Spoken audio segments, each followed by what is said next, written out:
Good afternoon. Today we want to present Museum of Contemporary Art of Australia and the relationship of this building with the city. We want to show you the analysis between this construction and the Sydney city.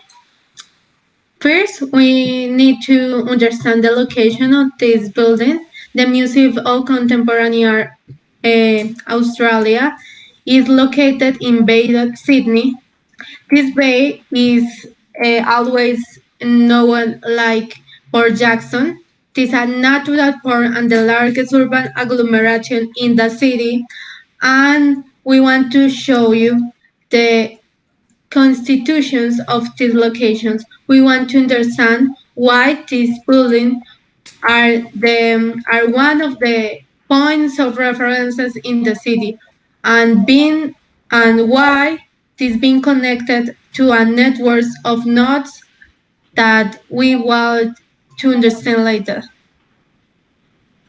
The urban plot denotes the change in scale between Site 1 and Site 2. In Site 1, you can see how the prevalence is in the monumentality of the buildings and how they have a commercial character, while on Site 2 is prevails residential activity together with smaller scale buildings seeking to this prevail the landscape given the condition of being of the edge of Sydney.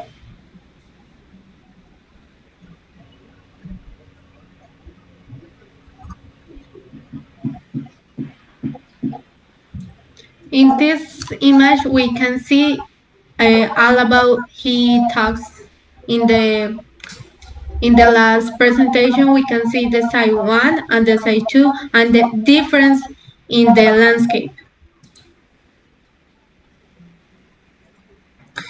Okay, now start to talk about public space. When we talk about public space, we have to make the relation between tree and urban landscape because they need to be only one element and then see the relation between parks and the city. That's so important because when we unite all parks through paths, we make a system of public space that help to create social dynamics in Sydney. But please next. But what is the relation with museum? Well, the relation is the important connection that generate public space with the museum because create a better impression of the city as the natural things like trees, the sea, and parks generate a peaceful place in all city and specific in the street of museum due to see the sea in a beautiful and relaxed site.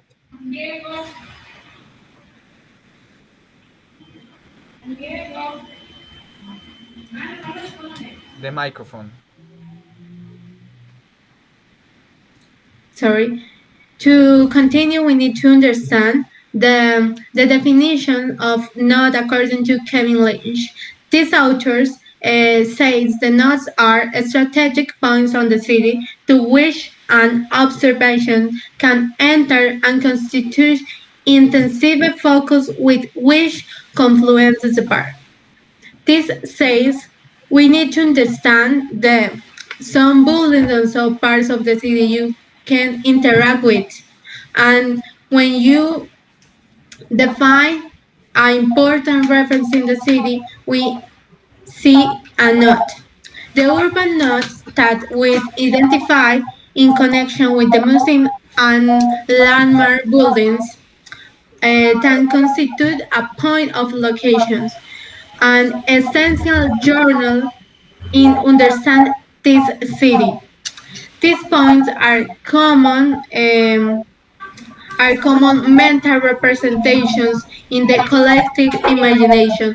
We need when we think in Sydney, we usually think in these points.